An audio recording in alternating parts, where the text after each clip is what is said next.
Olá, eu sou o Thiago Amaral e esse é o Sport 100% TV dessa semana. No programa de hoje vamos falar um pouco sobre a nova Libertadores.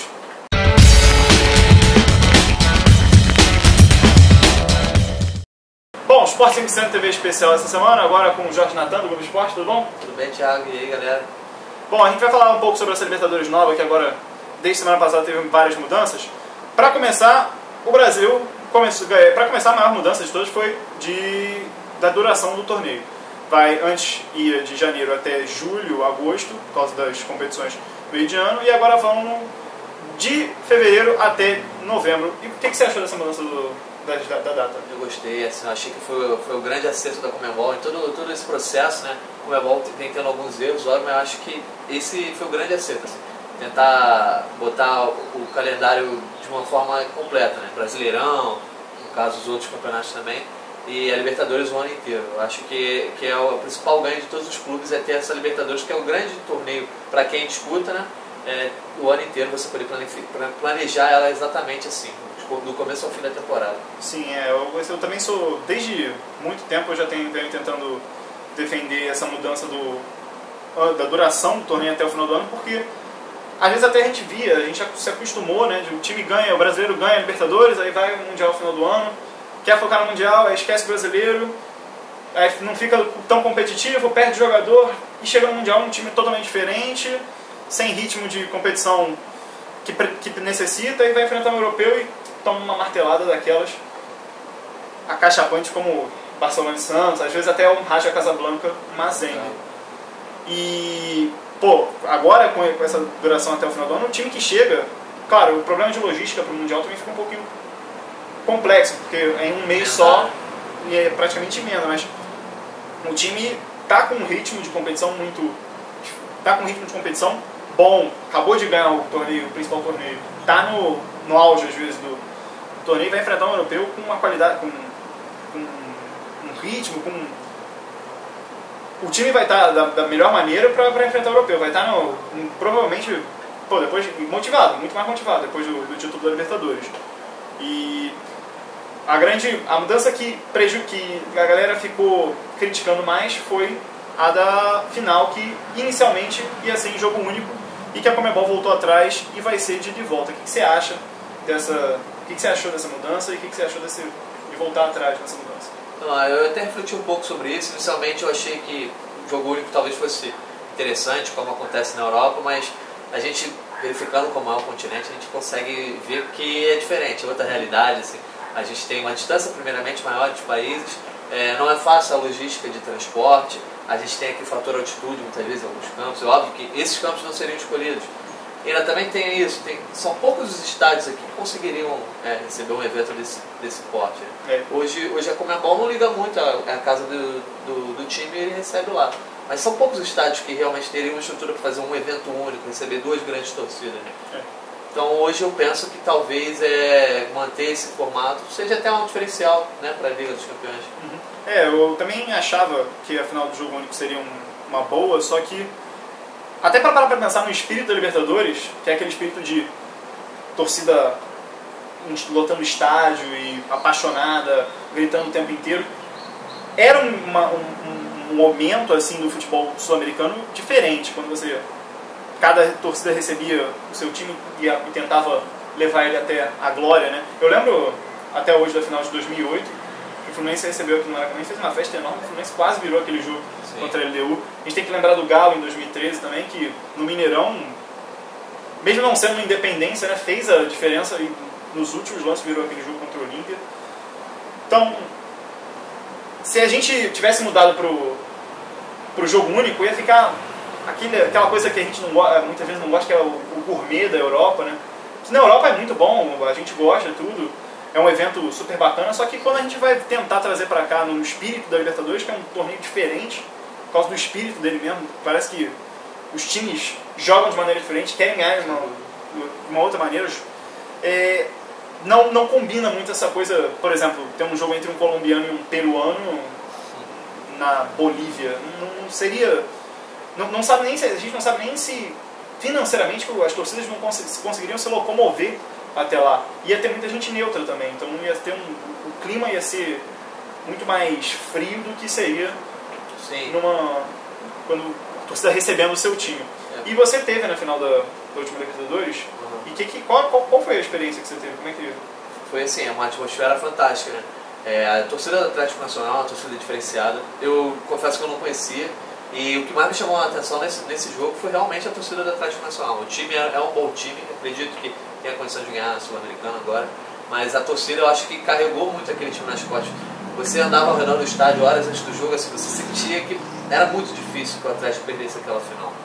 E eu acho que esse pode ser justamente o charme da Libertadores, né?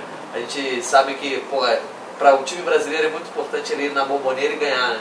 Na campanha de um time como aconteceu com o Fluminense.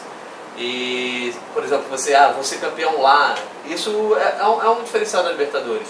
E talvez se transformar em jogo único, isso perca realmente esse charme. Só que o presidente da Conmebol já deixou claro, assim, ano que vem vai ser de volta e tal, mas que a intenção dele é transformar num jogo único, num grande evento. Ele falou que há essa dificuldade de viabilizar a ida dos torcedores, né? Só que, vamos ver, eu acho que no plano é muito bonito, mas talvez na prática fique muito aquém. Financeiramente, para a Conmebol, torna o produto bem mais bacana, assim, tentar vender com uma final, um evento enorme, colocar o ingresso até lá em cima, você começar a vender antes o ingresso para fazer, você lucraria, a Conmebol com certeza que lucraria mais. Mas os clubes também, que não são times que têm um aporte financeiro tão bom, sim, a final da Libertadores em casa era um momento que eles até ganhavam um bom dinheiro, e com essa final em jogo único eu acho que eles não ganhariam tanto, para os clubes não seria tão bom. Seria um momento que os clubes deveriam se posicionar a favor ou contra isso, porque a gente vê na América do Sul agora que a gente está começando a ter um movimento assim, mas os times brasileiros, por exemplo, não conseguem se unir, se movimentar para buscar os deveres, os direitos dele. Os argentinos agora a gente não pode nem exigir nada, nem eles estão conseguindo organizar o próprio futebol, né? Mas esses times assim tem que lutar mais pelos seus direitos. Inclusive aumentaram o número de vagas, né? E aí teve uma nova divisão de vagas. E o futebol brasileiro foi o mais beneficiado, que agora antes tinha 5 vagas, agora tem 7 vagas. Além do Brasil, Chile, Argentina e Colômbia ganharam mais uma vaga, e a vaga da Sul-Americana se tornou fixa, né? O país que tinha essa vaga não perde mais se ganhar a Sul-Americana. Porque antes, se um brasileiro ganhasse a Sul-Americana, o G4 se tornaria G3, porque a vaga do brasileiro iria para o campeão da Sul-Americana. Isso não acontece mais. Mas essas 2 vagas que deram a mais para o Brasil, eu fico me perguntando, se o Uruguai não lutasse um pouco mais, será que não dava para dar mais uma vaga para o Uruguai, para o Paraguai, para o Equador, os países assim? Até a própria Argentina ganhou mais uma vaga, fica com 6 vagas, se não me engano, na Argentina, né? Muitas vagas. Agora o Brasil tem um G6, podendo virar G7, podendo virar até G8, se a Chapecoense, o Curitiba talvez não, mas a Chapecoense ganhar a Sul-Americana. Fica um pouco bizarro isso, né? Principalmente assim, acontecer nesse momento, né? No meio do campeonato, a 10 rodadas do final, é realmente complicado, porque a gente vê a FIFA, a UEFA, quando fazem essas mudanças que realmente afetam, né, o dia a dia do campeonato, elas planejam para 2 temporadas depois. Até a UEFA agora fez uma mudança nas vagas fixas que os países vão ter, da Itália, Alemanha. Exatamente. E vai ser para 2018, 2019, ou seja, só para daqui as 2 temporadas. Há uma organização, vai ter uma organização muito diferente para isso. Então, foi um pouco de amadorismo essas mudanças virem logo de cara. É nessas coisas que você consegue identificar assim, qual é a diferença da Conmebol, né? Apesar da boa intenção, talvez nesse caso, né, você consegue ver essa diferença. E eu acho que assim, talvez o Brasileirão mereça 6, na minha opinião, eu acho que pode ser um exagero, mas partindo do princípio que vão ser 3 vagas numa pré-Libertadores, que é diferente, a gente vai falar disso, né? A gente consegue entender, mas a 10 rodadas do fim, sabe, você trazer times que estavam mortos na competição de volta, é muito complicado, né? No meio do campeonato, é uma mudança de regulamento, assim. Você está alterando o regulamento do campeonato no meio. Mas eu acho que para alguns clubes, para alguns países podem se beneficiar disso, para desenvolver realmente o futebol, que você vê que tem clubes nos outros países que não conseguem sair de onde estão, justamente por estar sempre nesse meio de tabela. Mas eu acho que o Brasil também conseguiu esse maior número de vagas. A mudança não foi especificamente pensando no calendário do Brasil, eu tenho esse pensamento. Porque os outros calendários que são divididos em apertura e clausura, e a Libertadores o ano todo talvez facilitaria. O Brasil, eu acho que meio que teve que se adaptar, porque o Brasil realmente é uma realidade que é minoria dentro da América do Sul. Aqui a diferença no Campeonato Brasileiro é enorme, porque, como você falou, todos os campeonatos da América do Sul são muito divididos entre apertura e clausura, e aqui é o único que é um campeonato durante o ano inteiro, é o único que tem os estaduais também no início do ano, né? Mas eu achei esse número de vagas assim, fica um pouco banalizado essas vagas, porque às vezes o time está em terceiro, não está brigando para ganhar um título, mas a vaga na Libertadores antes estava brigando por aquela vaga, podia correr o risco. Estava ameaçada. Não, faltando 3 rodadas ele já não quer nem saber, mas o brasileiro já está pensando no ano seguinte, né? Isso torna o campeonato às vezes também, aumenta o número de vagas, você aumenta a briga, mas você também pode diminuir ali o interesse por alguns times. Podendo chegar a G9, né, em 2018. É verdade, se ano que vem a gente tiver o campeão da Libertadores da Sul-Americana e se esses times, assim como o campeão da Copa do Brasil, ficarem dentro do G6, pode virar G9, ou seja, quase metade dos times do campeonato. Né? O primeiro colocado da Série B já pode ter alguma chance, quem sabe, né? Porque fica uma coisa muito bizarra, né? Pra gente que é muito diferente também. E vamos falar também dessa pré-Libertadores nova, que agora, antes era uma fase só de pré-Libertadores, agora são 2 fases, mais ou menos como é na Champions League, que tem 4 playoffs, agora a gente vai ter 2, né? E vai, em vez de irem 5, eram 5 peões, certo? Eram 5, tá? Não, 6 times que classificavam para a fase de grupos, agora classifica 4. O que você achou dessa nova pré-Libertadores? Eu achei que foi um dos grandes acertos também, assim. Você fazer os times passarem por um filtro maior, né? É o que acontece, como você falou, muito bem na Champions, assim. É óbvio que a UEFA tem uma quantidade de países muito maior, né? São muitos países pequenos com futebol muito insípido. As primeiras fases preliminares são bem... Então, aí você vê o campeão nacional, às vezes, sabe, de um país muito pequeno, de um Cazaquistão, e aí tem que passar por um filtro e você ainda assim consegue ver na fase de grupos do Ludogorets, clubes desse porte. O que acontecia na fase de grupos da Libertadores era isso, assim. Por exemplo, o Real Potosí passou a ter vaga quase garantida, porque ele passava ali desse primeiro mata-mata e chegava. Agora com esse filtro duplo, eu acho que a gente vai conseguir elevar o nível da fase de grupos. Sim, também. A gente tem agora são 28 vagas direto para fase de grupos, 2 de campeões da Libertadores e da Sul-Americana. Essas 2 fases também podem até...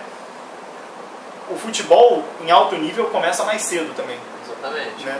Você antes tinha era uma fase preliminar muito insossa, muito bobinha. Times, às vezes, com jogos bem... Tinham jogos, às vezes, bacanas. Às vezes dava sorte, pegava um argentino e um uruguaio. Mas agora você vai ter um argentino e um uruguaio. Pode ter um argentino e um uruguaio 2 vezes. Você pode ter um Brasil. Vai ser bem interessante ver como vai ser também. Se vai ter um filtro também, por exemplo... brasileiros não podem se enfrentar. Ou então você vai direcionar justamente para isso. Porque, às vezes, a gente está falando muito dessas 7 vagas que o Brasil tem, essas 7 vagas podem virar 5. Sim, é o que acontece na Sul-Americana, né? Os brasileiros se enfrentam. Sim. Também ainda tem muita água para passar debaixo dessa ponte. E o número de datas saiu de 27 para 42. Esse número de datas aumentou por conta da duração do torneio, que agora vai de ter um tempo maior. Eu acho que essas 42 semanas são para... Você vai dividir muito, por exemplo, fase de grupos, essas coisas. Fase de grupos deve ficar mais focado no primeiro semestre. Né? O que você achou desse aumento do número de datas? Acho que é bom que você consegue dividir bem durante o ano, mesclar entre as competições e, a princípio, o planejamento não só da Conmebol como também da CBF é paralisar de vez assim, todos os campeonatos quando houver data FIFA. A gente tem que esperar ainda a CBF divulgar esse calendário. E ainda tem uma peça a ser encaixada, né, que é a Copa do Brasil, a gente não sabe exatamente como vai ficar, que ele manda para os campeonatos estaduais, foi o que a gente falou, né? Fazer essa mudança já para o ano que vem, pode acontecer muita coisa corrida. Né? Pode ter muita coisa besteira que vai acontecer por falta de debate, né? E talvez para 2018 houvesse uma maior maturidade dessas ideias, mas sem dúvida eu acho que, como a gente falou no começo, esse maior número de datas, essa extensão do campeonato do começo ao fim do ano é o grande acerto, né? Eu acho que todo clube planeja, porque às vezes o clube só planeja o primeiro semestre. Assim, o clube que vai para a Libertadores ele planeja o melhor reforço do ano, ele vem muitas vezes para ficar até junho. E com isso você consegue abrir muitas frentes para disputar todos os campeonatos, que a gente vê às vezes o clube campeão da Libertadores chega no Brasileirão, vai só tocando e acaba fazendo uma campanha que não fica marcada. A gente, com certeza agora, com esse ano inteiro, vai ter uma competitividade muito maior. Eu acho que esse é o maior ganho que vai ter por ter o ano inteiro, né? Como eu disse, antes o time chegava no Mundial, um time completamente diferente, porque era 6 meses antes, perdeu o craque, foi para a Europa, o outro foi para a China, e agora não, faltando um mês, dificilmente você vai perder um jogador em um mês, e tendo esse torneio tão importante que pra gente é o Mundial, né? Acho que até o Mundial às vezes é meio colocado num patamar muito elevado, porque é um torneio muito... também é um torneio insosso, chato. Sim. Mas agora você vai ter... para você disputar com o europeu, acho que vai ser muito mais duro pro europeu enfrentar os times agora. Por exemplo, o Atlético Nacional já perdeu o principal jogador pro Manchester City. Sim. Né? Já foi pra lá, diferente do Gabriel Jesus, que estava em janeiro, ele já foi pro City. Não tá jogando ainda, né? Não. Mas já tá lá. Eu queria também falar agora das mudanças que podem ocorrer aqui no Brasil. Como você falou, ainda tem a Copa do Brasil que a gente vai ver, data FIFA, tá, o calendário que foi divulgado já vai ter que ser remodelado. Como é que a gente pode aproveitar como é que você acha que a gente pode aproveitar essa mudança para o calendário brasileiro, que pode melhorar muito com essa... Tem uma chance agora enorme. Então eu acho que a CBF, os clubes precisam primeiramente parar para pensar, né? O que vai acontecer? Por exemplo, o estadual já não cabe mais um estadual tão longo como tem sido nos últimos anos. Já é uma discussão antiga, mas agora realmente não tem data. Se você fizer a matemática, não tem data para botar esses jogos. Aí tem a possibilidade da Copa do Brasil ser menor, né? Já foi ventilada. Nada disso é oficial, assim, a CBF não se posicionou ainda sobre nada, porque isso tem menos de uma semana e a CBF ainda está no meio de um campeonato. Eu acho que isso tudo vai ocorrer em dezembro, não sei, em janeiro. A gente vai ser decidido muito em cima, né? Então é uma ausência de datas que pode prejudicar, por exemplo, a participação na Copa do Brasil, né? Não sei se vai diminuir, vai voltar a ser 6 meses, se vai ser uma competição que vai ser dominada por clubes pequenos, talvez, né? Não sei como é que, por exemplo, o clube que vai disputar a Libertadores conseguiria participar. E a gente tem ainda a Sul-Americana, que outros clubes participam. São muitas peças para se encaixar e eu acho que quem vai ficar mais prejudicado nisso é realmente o campeonato estadual, que tem que diminuir. Essa é uma constatação anterior e agora não tem mais jeito, assim, não cabe mais. Eu acho que essa é a principal chance do calendário brasileiro mudar realmente. A Copa do Brasil antes, a principal vitória que a gente teve na Copa do Brasil nos últimos anos foi a volta dos times da Libertadores para o torneio. Agora tem até essa dúvida, não sabe se esses times vão poder continuar, né? Mas como agora os times da Sul-Americana também é disputada desde o início do ano, talvez eles mantenham até o final do ano e vão ter que encaixar ali, vão ter que ver como é que vai ser essa matemática. O grande problema é o estadual, realmente, como você falou. Talvez esse estadual, ano que vem, o calendário vai ser muito suado. Eu vi hoje uma notícia, por exemplo, que vai ter time que pode jogar até 91 partidas. 91 partidas é quase desumano. De 4 em 4 dias o time teria que jogar. A gente tem que ver como é que esse time... como é que vai... O estadual ano que vem ainda vai ser complicado, mas vai ter que ser uma mudança muito rápida para 2018. Por exemplo, a gente estava falando, a mudança foi muito apressada na Libertadores. E isso causa um problema para os calendários dos nacionais. O brasileiro, então, nem se fala. Porque se fosse para 2018 a mudança, já podia se planejar para o estadual, por exemplo, esse ano que vem vai rebaixar mais gente, para a gente enxugar, e aí em 2018 a gente vai ter um calendário enxuto bacana, que vai até ter parada na data FIFA. Com o calendário brasileiro que a gente tem, provavelmente ano que vem nem uma parada na data FIFA a gente vai ter novamente. Sim. Uma parada que hoje meio fake, mas que tem. Né? Essa é a chance do calendário brasileiro realmente mudar. A gente pegar os estaduais que já são produtos que a gente não consegue vender tão bem mais. Né? Claro, a gente tem que mantê-los porque é uma rivalidade, é um torneio tem um charme ainda. Sim, eu sou a favor também da manutenção. Mas tem que mudar a fórmula deles. Talvez um carioca com 16 times hoje, a gente fica... A gente até vai ter Flamengo e Bangu no domingo, a gente fica meio assim. E o Paulistão também começar, sabe, com um campeonato de pontos corridos, com todos os times se enfrentando. Não cabe, tem que haver um filtro também. Para os grandes entrarem apenas para eles estarem presentes no torneio e para que esse torneio não acabe. Porque os grandes se continuar desse jeito, eles não conseguem participar do estadual. O Flamengo e o Fluminense esse ano, por exemplo, optaram por tentar não jogar o Carioca com o time principal justamente por esse excesso de datas. Talvez se fosse menos datas, somente os clássicos, eles veriam com outros olhos essa competição. Sim. E agora também tem os regionais, né? Por exemplo, Flamengo e Fluminense, que devem disputar a Libertadores ano que vem, tem a Primeira Liga, tem Cruzeiro, Grêmio, esses times têm a Primeira Liga também. Então fica... É uma matemática que vai ter que ser repensada, tem que sentar com eles, pensar, olha, vamos lá. As federações, o problema também são as federações regionais, né? Porque elas lucram ainda com esses torneios, mesmo eles sendo esses torneios tão... E a forma de eles se manterem no poder, muitas vezes a federação se escora nos clubes pequenos, vocês vão jogar esse campeonato e os clubes pequenos mantêm esses dirigentes no poder. Assim. E, então essa forma de perpetuação também não cabe mais no futebol brasileiro. Até já, assim, textos no blog, quem acompanha, eu já falei até numa mudança assim sobre, por exemplo, você pegar os estaduais se transformar como se fosse uma Copa da Liga, como funciona uma Copa, onde os times grandes só entram na fase mais avançada, um torneio assim, que os pequenos vão disputando até certo ponto, vão se matando, e aí fecha com 8 times ali, os grandes vão matar um ida e volta, joga até na casa do pequeno, para o pequeno ganhar um dinheiro também, e vai ficar um torneio muito mais interessante para o público até, o público vai querer. E você, sabendo gerir esse torneio, até pode gerar renda até com ingressos, essas coisas de bilheteria. Hoje, por exemplo, no Rio, a gente não tem só mais o Maracanã, a gente tem agora também a Arena da Ilha, o Júlio de Coutinho, são estádios bacanas. Esses estádios pequenos também têm um charme, né? Os clubes pequenos agora vão ter que lutar por um direito, porque eles também vão se prejudicar, podem acabar perdendo muito se os clubes grandes acabarem saindo do Carioca. A gente vê, por exemplo, tem Copa Rio, tem Copa Paulista, que está acontecendo agora e ninguém está sabendo. Assim, eu não sei que seja um fanático mesmo, os torcedores estão... O resto a grande massa não liga para esses torneios. Isso poderiam ser torneios muito mais... poderiam ser torneios mais interessantes até. Né? Mas é isso, né? Espero que você tenha gostado desse vídeo. Curta o vídeo aqui, ó. Se inscreve no canal aqui, tá? Hoje teve esse convidado especial, que também vai ter outro vídeo. Você espera, a gente não sabe quando vai sair, né?